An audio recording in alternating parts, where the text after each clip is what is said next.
오늘도 말씀을 본격적으로 전하기 전에 큰 숲을 좀 보도록 제가 설명을 좀 드리려고 합니다. 여러분, 이 고린도후서 말씀이 쓰여진 배경과 오늘 우리가 읽었던 이 본문 말씀의 배경을 이해하시면 더 깊이 오늘 말씀을 이해할 수 있죠. 제가 자주 강조하지만은 그냥 성경을 많이 읽는 것도 중요하지만은 어떤 배경과 어떤 스토리가 이 말씀 속에 담겨져 있는가를 이해하시면 또 먼저 살펴보시면 그 본문 말씀을 더 깊이 받아들일 수 있고 은혜를 얻을 수 있죠. 바울이 이전에 에베소에서 고린도 전서 말씀을 써서 편지를 보냈습니다. 근데 이 고린도 전서를 쓰고 나서 디도를 고린도 교회에 보내어서 이 고린도 교회의 상황이 어떤가, 성도들이 잘 지내고 있는가 좀 소식이 궁금했지요. 근데 보내었던 디도는 오지 않고 오는 시간이 너무 더디 걸립니다. 그때 바울이 에베소에 있을 때에 마침 힘든 일, 막 소동이 일어났어요. 바울이 거기에 더 이상 머물 수 없게 되어서 에베소를 떠나서 드로아를 거쳐서 마게도냐로 가게 되지요. 그리고 마게도냐에 도착했을 때 그때에 디도가 마게도냐에 와서 고린도 교회를 방문한 이야기, 보고 들은 이야기를 전해줍니다. 그 소식을 전해주는데 얼마나 감사한 이야기가 있었는지 몰라요.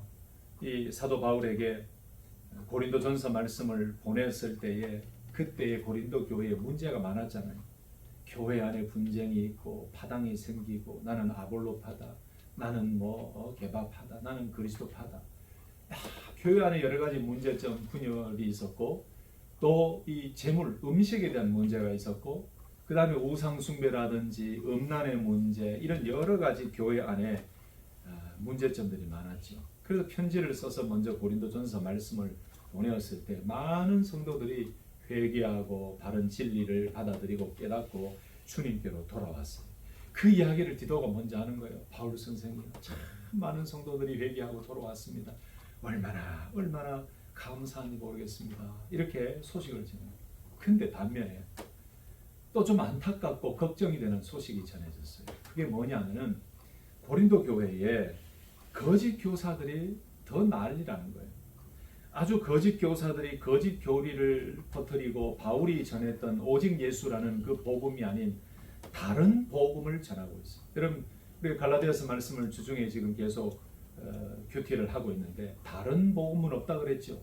다른 복음을 전하는 자는 저주를 받을 지니라고 말씀했죠. 이것처럼 당시에 또 이 디도를 통해 들어온 소식이 바로 거짓 교사들이 활개치고 있고 교회 안에 그 거짓 가르침이 들어와서 얼마나 성도들이 힘들어하고 있는지 그 이야기를 전해줬어요. 또 한 가지는 뭐냐면은 바울에 대해서 아주 이상한 오해를 하고 있어요. 바울을 심지어 나쁜 놈, 나쁜 사람으로 이야기하면서 바울이 가르친 것은 다 거짓말이야. 그리고 바울은 사도가 아니야. 이 바울은 사도도 아니면서 거짓말로 사도라고 이야기하고 있어. 여러분, 오늘 자료를 찾아보니까요. 말씀을 준비하면 자료를 찾아보니까 이런 내용으로 바울을 공격하기도 했더라고요. 첫째는 이 거짓 교사들의 유혹에 넘어져서 고린도 교회의 성도들 중에 몇 사람들도 어떤 부류들도 바울을 사도로 인정하지 않는 거예요. 두 번째는 바울의 외모에 대해서도 험담했던 그 기록도 제가 찾아봤어요. 그리고 바울이 그럴 리가 있을까라고 생각하는데 많은 사람들이 바울의 언변, 이 말하는 것에 대해서 능력이 없다, 부족하다 이런 비아냥거린 사람들도 있었어요. 왜 바울이 독신이냐? 왜 바울이 혼자 사느냐? 깊은 영적인 의미도 모르면서 이 이야기를 가지고 시비를 걸었던 사람들도 있었다고 해요.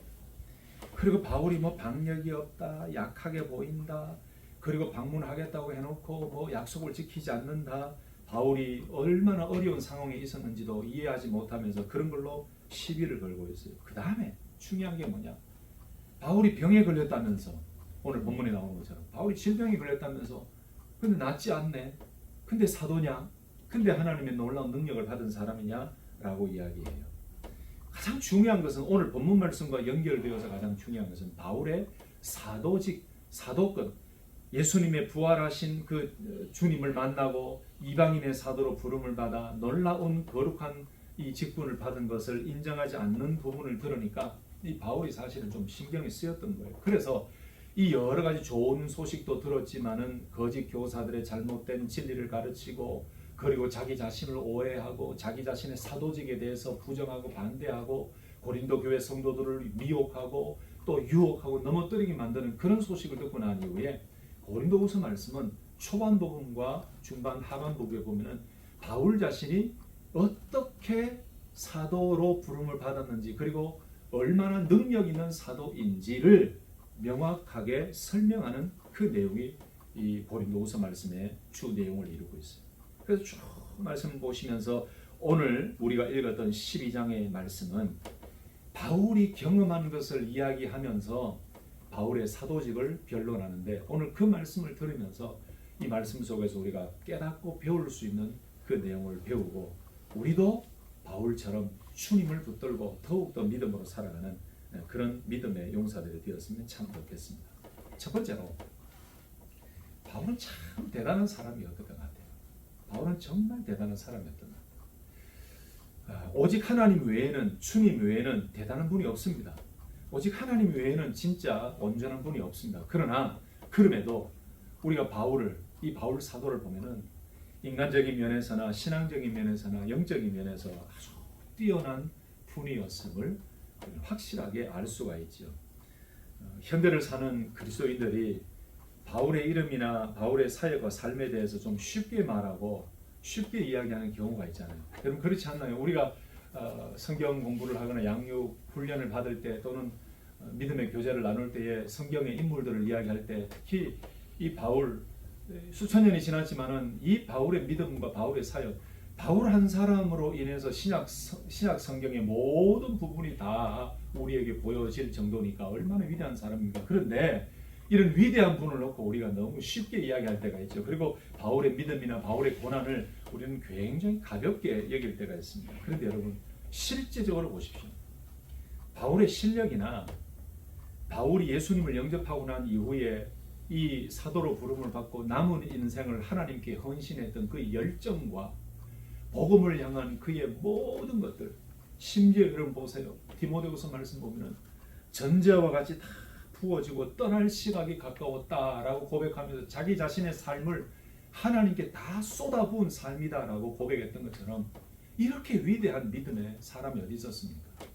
예수님을 믿기 전에는 가말리엘의 문화생이었고 지금으로 말하면은 법대생 중에 최고의 법대생, 아주 탑 학생으로서 인정을 받고 있던 율법의 아주 확실한 지식과 또 율법을 지키는 자였고 인정받는 자였고 지식적인 면이나 지혜적인 면이나 또는 위치적인 면이나 누구에게도 굴리지 않는 아주 위대하고 능력 있는 사람이었어요. 이런 사람이 예수 그리스도를 믿고 난 이후에 다른 모든 것들을 배설물로 여기고 그리스도를 아는 지식이 가장 고상합니다라고 고백하면서 그 남은 인생을 하나님 앞에 다 쏟아붓는 삶을 살고 디모데뿐만 아니고 많은 성도들에게 그런 삶을 보여주면서 내가 떠날 시각이 가까웠다. 디모데후서 4장 6절에서 8절 말씀 보면 전자와 같이 내가 벌써 부어지고 나의 떠날 시각이 가까웠도다. 나는 선한 싸움을 싸우고 나의 달려갈 길을 마치고 믿음을 지켰으니 이제부로는 나를 위하여 의의 면류관이 예비되었으므로 주 곧 의로우신 재판장이 그날에 내게 주실 것이며 내게만 아니라 주의 나타나심을 사모하는 모든 자에게는이라 라고 말씀하면서 얼마나 위로와 소망을 줬습니까? 여러분 보세요. 바울이 이런 사람이었어요. 이런 분이었어요. 구약 성경에 나오는 아브라함과 이삭과 야곱을 이야기할 때도 우리 사실은 아브라함은 우리 고조 할아버지 뻘 되잖아요. 근데 우리는 아브라함, 이삭, 야곱의 이름을 좀 쉽게 불러요. 바울도 쉽게 불러요. 여러분 할아버지 보고 할아버지 이름을 막 부르면은 이놈이라고 얘기하잖아요. 그래서 가끔 저는 개인적으로 이런 생각이 들어요. 내가 이래도 되는가? 바울 이래도 되는가? 아브라함 이래도 되는가? 그냥 너무 쉽게 이야기하는 것 같아요. 자, 제가 드리고 싶은 말씀 뭔가? 바울, 아무렇지 않게도 우리가 부르는 그 이름 한 이름 바울, 어마어마한 놀라운 하나님의 나라를 위해 헌신했던 한 사람이었고 이 한 분을 통해서 우리는 지금 복음을 받아들이고 전 세계에 복음이 확장되어져 간 그 혜택과 은혜를 입었다는 사실을 기억하고, 우리는 이 바울 한 사람을 기억할 때마다 그 사람의 위대함도 중요하지만 이 바울을 바울 되게 하신 그 예수 그리스도의 능력과 하나님이 얼마나 대단한 능력이 하나님이고 사랑의 하나님이신지 우리는 고백할 수 있어야 될 줄 믿습니다. 여러분, 저도 대단한 사람입니다. 아니, 잘 들으셔야 돼요. 조선말은 끝까지 들으셔야 됩니다. 여러분들도 대단한 분들이십니다. 왜 대단한 분들이십니까? 내가 여러분들이 오늘 이 자리에 있게 하신 것은 나의 힘, 여러분의 힘이 아니에요. 하나님이, 주님이, 성령님이 그렇게 하셨기 때문에 그렇습니다. 아멘이십니다. 우리가 그 은혜와 능력을 받은 존재로 오늘 이 자리에 있기 때문에 우리도 대단한 사람이에요. 근데 우리 대단하다는 이 속엔 누가 대단하다? 하나님이 대단하고 주님이 대단하다. 그래서 늘 우리는 이렇게 만드신 하나님, 바울을 우리에게 소개시켜 주시고 바울을 알게 하시고 바울의 사역의 현장을 말씀을 통해 알게 하시고 때로는 성지순례를 가서 바울의 여정을 경험하게 하시고 성경 말씀을 통해 바울을 통해 복음이 확장되어진 그 많은 것을 보게 하신, 바울을 바울 되게 하신, 나를 되게 하시고 나를 하나님의 자녀 되게 하신 그 하나님을 더욱 깊이 늘 생각하시고 나를 되게 하시고 바울을 바울 되게 하신 그 하나님께 영광 올려드리는 믿음의 용사들이 되시기를 예수님의 이름으로 축복합니다. 그런데 여러분, 바울이 오늘 12장 말씀을 기록하면서 자랑하고 싶다라고 이야기를 해요. 그 자랑의 이야기가 뭐냐 하면은 우리가 본문에는 포함되어 있지만 읽지는 않았습니다. 근데 고린도후서 12장 1절 말씀 보세요. 뭘 자랑한다고 하고 있습니까? 무익하나마 내가 부득불 자랑하노니 주의 환상과 계시를 말하리라 그랬어요. 여러분, 사실 14년 전에 경험했던 것을 이제야 바울이 이야기하고 있어요. 왜 이 이야기를 하느냐? 조금 이따가도 말씀드리겠습니다만 아까 말씀드렸죠. 고린도후서의 말씀의 배경. 바울 사도를 사도가 아니다라고 반대하면서 이 사도직을 부정하고 부인하는 사람들이 많이 생기니까 14년 동안 숨겨놓았던 나도 이런 사람입니다. 나도 이런 놀라운 영적인 체험을 한 사람이고 내가 이런 사람입니다 라고 이야기하면서 그럼에도 조심스럽게 이야기하고 자기 자신을 사도로 세우신 그 주님의 임명이 맞다라는 것을 설명하는 거예요. 자 보세요. 무익하나마 내가 부득불 자랑하노니 그래서 여러분, 무익하다 뭐가요? 자랑하는 것이 무익하다. 많은 거짓 교사들과 많은 이방인들은 조금만 잘하는 것이 있어도 자랑을 많이 하고, 고린도 교회를 위협했던 거짓 교사들은 자기가 드러나려고 자기의 이름을 드러내려고 얼마나 자랑을 많이 했는데요. 그런데 바울은 그 사람들처럼 자랑하는 것이 아주 헛된 일이라는 것을 알았어요. 그러면서 어쩔 수 없이 부득불 어쩔 수 없이 내가 자랑하게 되는데 이게 무익하다는 것을 알지만 제가 좀 자랑 좀 하겠습니다 라는 말이에요. 근데 그 자랑이 뭐라고요? 주의 환상과 계시를 말하겠습니다 라고 얘기해요. 여러분, 여기에 나오는 환상이라는 말은 실제가 아닌 어떤 환영이 나타나는 것을 뜻하는 거예요.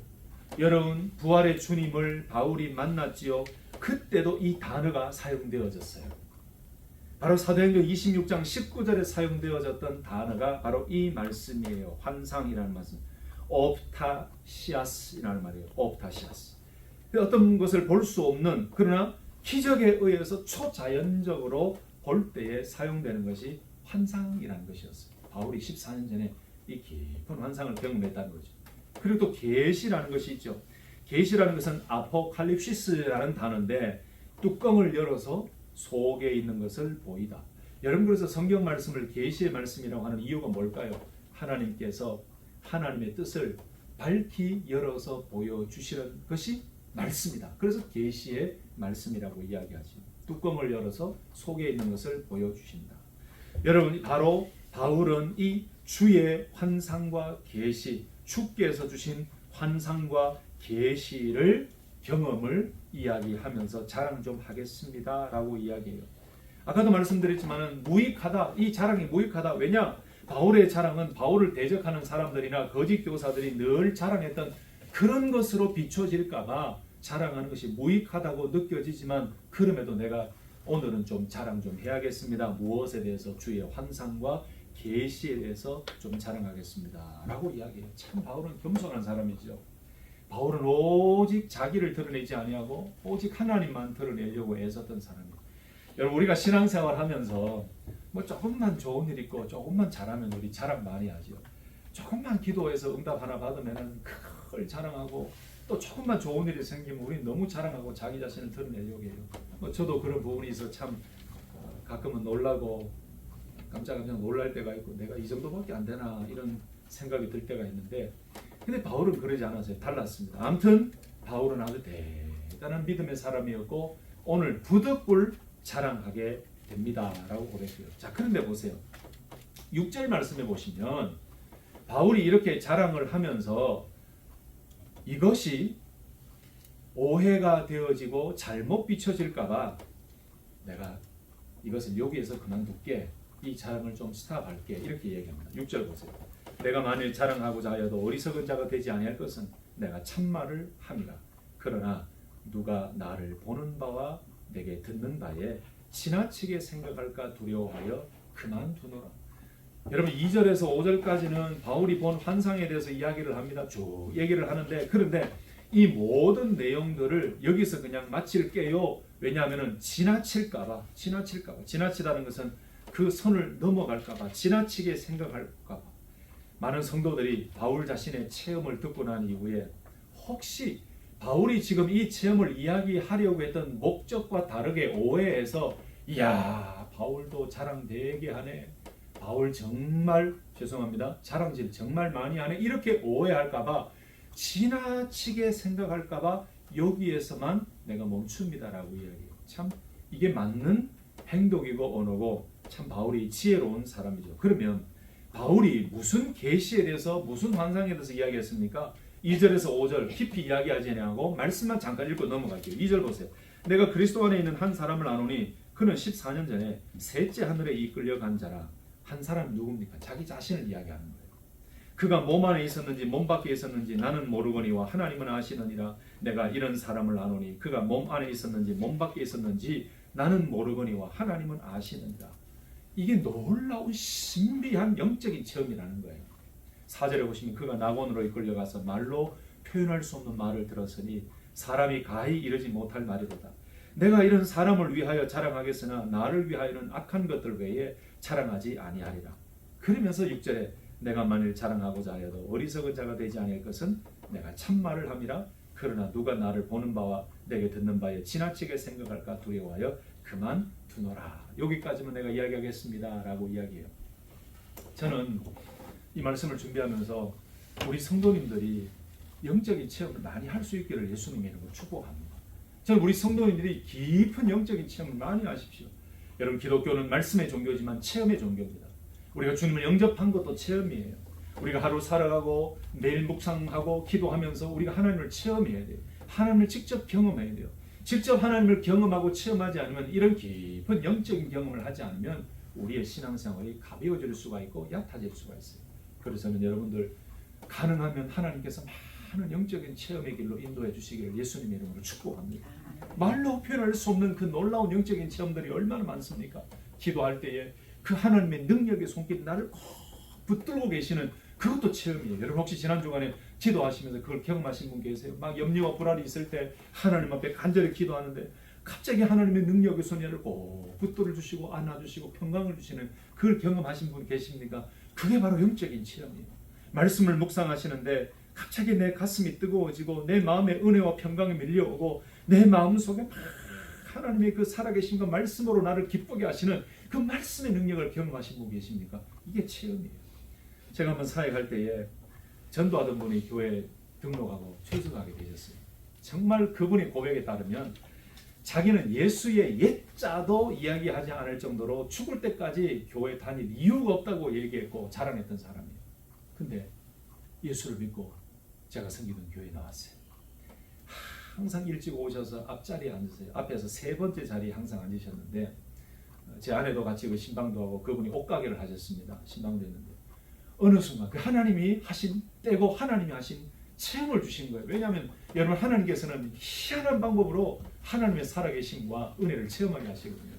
예배를 드리는데 제가 기도를 하고 있는데 예배 순서에 따라 기도가 있고 찬송이 있고 설교가 있고 헌금이 있고 뭐 찬양대가 찬양이 있고 여러 가지가 있잖아요. 근데 제가 기도를 하는데 눈을 감고 그분이 기도를 하고 있는데 갑자기 뜨거운 바람이 자기 오른쪽, 그러니까 통로 끝에 앉았으니까 오른쪽으로 뜨거운 바람이 슉 지나가는데 목사님이 걸어가는 것처럼 느꼈대요.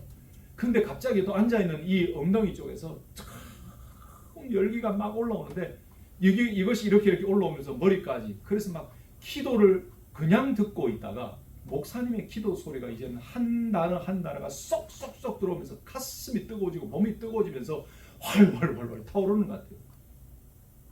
저 이단 아닙니다.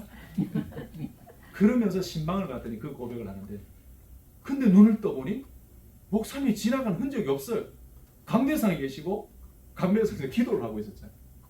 근데 기도하는 그 몇 분 동안에 이걸 경험하고 자기 이게 뭐냐고 막 놀래가지고, 그래서 한 2주 동안 의문을 품고 이게 뭔가, 근데 마음속에 너무너무 놀라운 기쁨을 주시면서 결정적인 기도의 마지막 순간에 눈물이 나게 하시고 내 속에서 내 눈에서 눈물이 나더라. 이게 경험이거든요. 신방을 갔더니 그 이야기하면서 목사님 참 희한합니다. 이게 뭡니까? 이게 무슨 뜻입니까? 그래서 설명을 드렸죠. 하나님의 살아계심과 더욱더 견고한 믿음 생활을 하기 위해 하나님께서 허락하신 성령의 임재와 성령의 뜨거운 역사이시다. 그래 하나님이 우리 성도님 붙들고 계신다는 것을 믿으십시오.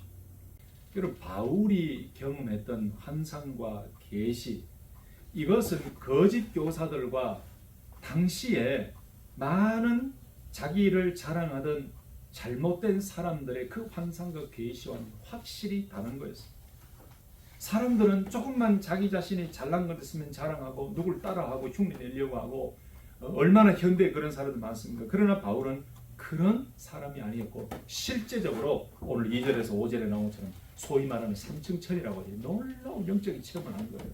그래서 여기까지만 이야기하면서 지나치게 생각할까 봐 내가 그만두는데, 나도 이런 영적인 체험을 하고 벌써 14년 전에 내가 이런 놀라운 것을 체험하고 하나님의 놀라운 계시와 환상을 본 사람입니다. 뭐라고요? 내가 사도가 아니라고요? 조금만 있어도 자랑하는 당신들과는 차원이 다른 환상과 계시를 본 사람이 접니다.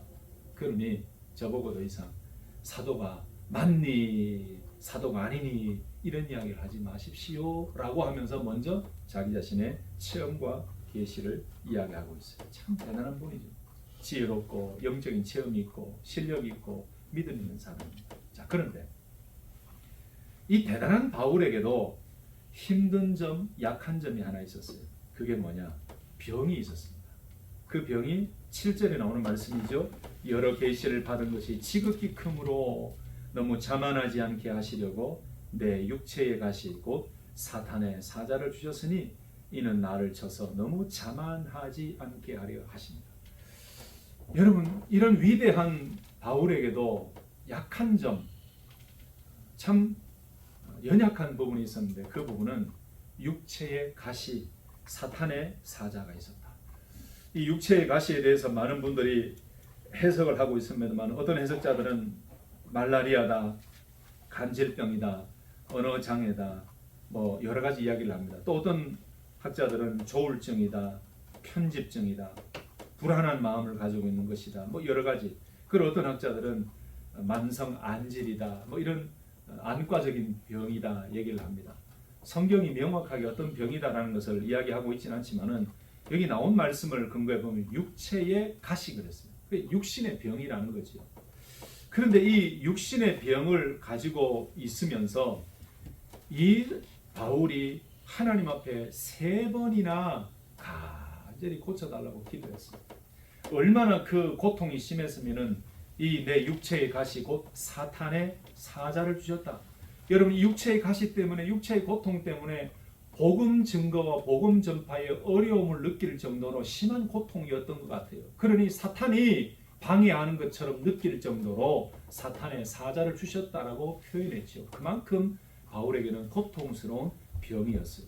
그런데 바울이 이 병을 낫게 해달라고 3번이나 기도했지만 하나님께서 들어주시지 않으셨어요. 여러분 가끔은 사탄은 우리에게 이 병을 통해서 약함을 통해서 우리의 믿음을 흔들 때가 있습니다. 여러분 그런 거 깨달으십니까? 그걸 혹시 경험하십니까? 우리의 믿음을 흔들기 위해서 사탄은 여러 가지 방법으로 우리를 공격하는데 가장 쉽게 공격하는 것이 뭔지 아세요? 육체의 질병이에요. 육체의 연약함이에요.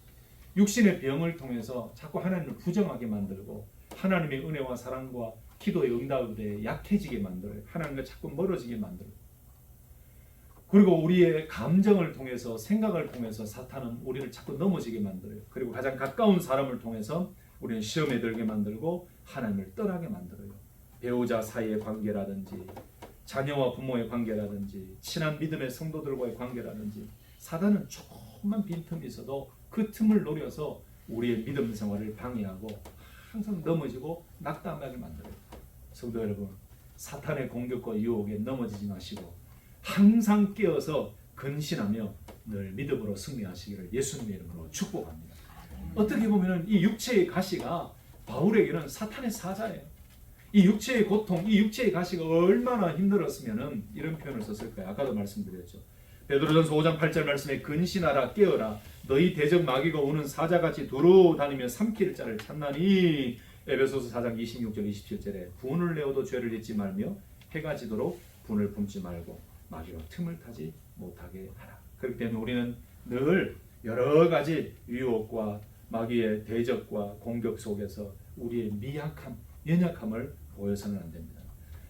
바울의 이 기도에 하나님께서는 고쳐주시지 않으셨어요. 오히려 하나님께서 주신 말씀은 바울에게 육신의 병을 고쳐주신 것이 아니라 깨달음을 주셨습니다. 그 깨달음이 뭐냐? 12장 7절 다시 한번 보십니다. 너무 자만하지 않게 하시려고 내 육체의 가시 곧 사탄의 사자를 주셨으니 이는 나를 쳐서 너무 자만하지 않게 하려 하심이라 라고 말씀했어요. 여러분 얼마나 놀라운 깨달음입니까? 우리는 기도하고 나면은 기도하는 그대로 응답 주시기만을 바라고 때를 쓸 때가 많지요. 근데 바울은 3번이나 간절히 하나님께 기도했지만 하나님의 응답을 다른 곳에서 찾았습니다. 나에게 이런 육체의 가시를 주신 것은 여러 계시를 받고 놀라운 환상과 계시를 체험했지만 나에게 육체의 가시를 주신 것은 너무 자만하지 않게 하시려고, 너무 교만하지 않게 하시려고, 또 나에게 이런 일들을 주셔서 많은 하나님의 영광만을 드러내도록 하기 위해서 자만하지 않게 하시려고 이것을 주셨구나. 여러분 이 깨달음이 더 중요한 것 아니겠습니까? 3번 기도했다, 간절히 기도했다, 이것보다도 자만하지 않게 하시려고 이 육체의 가시를 주셨다라고 인정하고 생각하며 오히려 이 응답을 가지고 자기를 부르신 하나님의 부르심에 더 매진하려고 하는 바울의 응답에 대한 자세가 참 저는 믿음 있는 자세고 성경적인 자세라고 생각합니다. 여러분 그래서 기도를 하고 나면은 yes라는 응답이 있고 no라는 응답이 있고 wait라는 응답이 있죠. 그래서 여러 가지 응답을 주실 때 우리는 깨달아야 됩니다. 여러분 여기 자고하지 않게 자만하지 않게라는 것은 자만하다라는 것은 끌어올리다 들어올리다 오만한 태도를 취하다 이런 의미죠.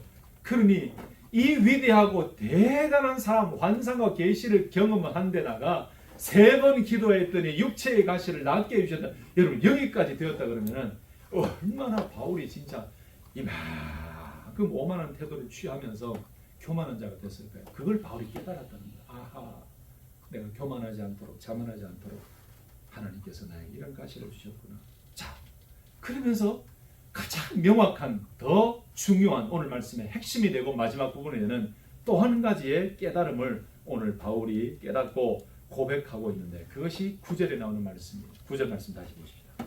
나에게 이르시기를 내 은혜가 네게 족하도다. 이는 내 능력이 약한 데서 온전하여 침이라 하신지라 그랬어요. 바울이 깨달은 또 다른 응답은 뭐냐? 아하, 내 은혜가 주의 은혜가 하나님의 은혜가 네게 족하다. 여러분 내 은혜는 무엇을 말하는 것일까요? 오직 예수 그리스도 한 분만을 이야기하는 것입니다. 넓은 의미에서는 사도 바울을 지금까지 이끌어주시고 만나주시고 사역자로 세워주시고 또 살려주시고 보호해주시고 지켜주시는 그 하나님이지만은 그 좁게 우리에게 주시는 말씀은 내 은혜라는 것은 오직 주의 은혜, 주님 자신을 말씀하고 있는 거죠. 바울은 이것을 깨달았어요. 아하, 주님 한 분만이 내게 은혜구나, 내게 족하구나. 육체의 가시를 주셨지만은 주의 은혜가 주님만이 더 나에게 족한 은혜가 되는 것이구나. 그러면서 9절에 이는 내 능력이 약한 데서 온전하여 심이라 하신지라. 이 참 이해가 쉬운 말씀이죠. 그러면서 약할 그때에 곧 강함이다라는 말씀까지 10절에 하고 있어요. 이 의미가 뭘까요? 바울이 깨달은 큰 두 번째 깨달음은 주님 자체가 족함이고 주님 자체가 은혜입니다라고 고백하면서 약할 그때가 더 강합니다. 바울은 약하면 약할수록 주님을 더욱더 의지할 수 있기 때문에 그 약할 그때가 주님의 능력을 받는 강함의 때다라는 것입니다. 믿습니까? 여러분, 우리도 마찬가지입니다. 우리가 육신적으로 약하고 상황적으로 약할 때에 그것이 다 끝이 아니에요. 약할 그때에 우리가 더 강해질 수 있는 이유는 내 안에 바로 주님의 은혜가 있고 주님이 계시고, 그리고 약한 그 환경 속에서 약할 그때에 우리가 주님을 더욱더 붙잡을 수 있기 때문에 그럴 때에 우리에게는 주님의 은혜가 더욱더 임하게 될 줄로 믿습니다. 그래서 이 고백은 그런 의미예요.